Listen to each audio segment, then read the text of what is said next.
And now, it's time for another Dice Tower review with Tom Vasel.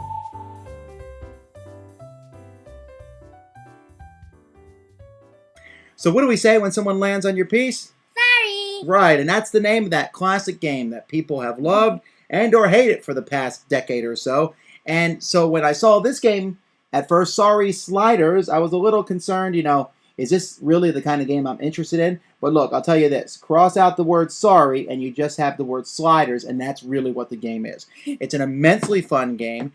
Some people have described it as a poor man's crokinole, and that's maybe a version. I felt more like I was playing the older game of Rebound with maybe sorry pieces, but it's a tremendous amount of fun, and better than just telling you about the game, let me show you some clips of the game in action. Here we have what is a typical four-player game. This is actually can be set up in a variety of different ways. You can see an extra piece center board in the background there. But players are basically trying to race their pawns that are shaped like sorry pieces down these ramps and into the middle, trying to get as many points as possible.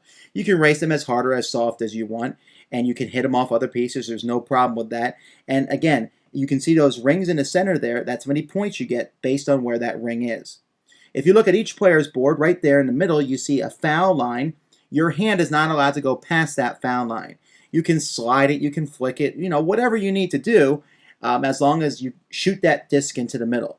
There's a couple dead zones on that board. If your pawn lands on those, it doesn't count for any points at all, those little yellow spots in the middle. But for the most part, you're just trying to shoot it on. You can also see there in the corners where it says sorry, where a piece can go flying off there, and that's a lot of fun to shoot it off. Or when you have a big conglomeration like that, you just saw how it was all broken up, and it's fun to aim at other people's pawns. That can actually make the game more aggressive than not, and shooting at other people, trying to knock them off. Some people get a real kick out of that. I guess I'm included, and so that's a lot of fun. You can also, as you see here, set it up in one long configuration. Everyone shoots down one long ramp into the middle, and I find that pretty fun. It's a lot harder to control your pawn and where it goes shooting down that longer ramp. And because of the higher skill that it requires, I find that quite a bit of fun. And so the long ramp is difficult, but as you can see, if you can get it all the way down the middle, and especially if you can land it in that center hole, it's very rewarding. And so just a lot of fun here, and you can see, and you can't hear the shouts of laughter, but it's there. The rules for the game are on two sides of this large thing, and there's basically 4 different games that can be played, and each one of those games uses a different centerpiece. This one, and the yellow, and the green. These have the holes in so that when your piece lands exactly in the hole, then you get the points for that. Or in one version, if it lands in the hole, it's out of the game, or out of the round at least. And this is the basic version, the blue one just trying to get points. This is my favorite one, in which when the piece lands on these little yellow dots, it's out. So that gives you some points to shoot for, but at the same time, you got to be careful and watch for those 4 spots. These plastic barriers can be slid into the pieces for if there's less than 4 players playing, or if you're doing like what I showed you in that example, one very long board. The boards themselves are pretty good quality. They're cardboard with plastic sides on them to keep the pieces in check. But the best thing of all, I really enjoy these sorry pieces.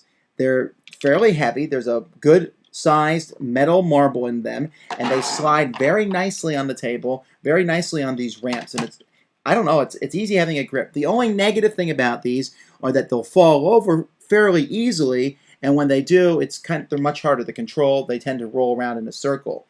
Now that could be part of the game, trying to shoot them down that ramp. That's up to you. Now, why is the game even called Sorry? Is it just because of the shape of the pieces? Well, there's a little more than that. See, each player is going to have one of these scoring things in front of them. Each player starts with one of these score pads in front of them, and it has 4 small little sorry pawns. Here's one of the slider pawns for comparison. These are smaller. They're semi-transparent, and they look pretty nice. And the goal of each game is to get these pawns all the way to home. Now, in the basic game, that works like this. Let's say my sorry slider pawn has landed here between 3 and 4, which makes it 4 points. I can then move one of these 4 spaces. 1, 2, 3, 4. No more, no less. I have 4 of these that I'm sliding. Each one of these is assigned to one of these pawns. These pawns must land at home exactly, though, so when you get closer, you are actually trying to get the smaller numbers so that you can move them home. Now, the rules don't say what do you do when you get one home. Do you slide less of these? Do you not assign all these? I'm not really sure the best way. I'm sure there's debate on that. Some people say, well, you slide fewer of these. It makes it harder to win. Other people say you slide all 4 of them, and then you can decide which of those you'll assign to your remaining 3. No matter what, this is not a long track, and considering there is 5 and 4 and 3 spots on the board, it's very easy to move your pieces up into home, and games last maybe 10, 15 minutes at the most. It's very simple and very fast. There's not much more I can say about the game. The games themselves are not any great shakes. It all comes down to racing these things down a track. And is it worthwhile? It's not wood. It's not this illustrious, shiny board. It's just a bunch of cardboard and plastic put together. But these pawns are nice enough that they roll down smoothly, and the whole game plays very quickly. I've played it with the little kids, and I've had fun. I played it with junior hires. I played it with adults, and everyone has had a great time with it. And since you can go pick it up at all kinds of stores everywhere, since it is a Hasbro game, it's highly recommended. I don't imagine you'll see it in stores for long. Don't let the sorry name scare you off. Just look at the sliders part. If you like dexterity games, if you like trying to shoot something down and getting it into the right circle, the right spot, then this is a game for you. An excellent game. And when you knock someone else's off that corner of the board, what do you say to them? Sorry. And then you smile. Thanks for joining us today. For more written, audio, and video reviews, as well as the #1 board game podcast, check out the website at www.thedicetower.com. Until then, this is Eric Summerer, and you've been watching The Dice Tower.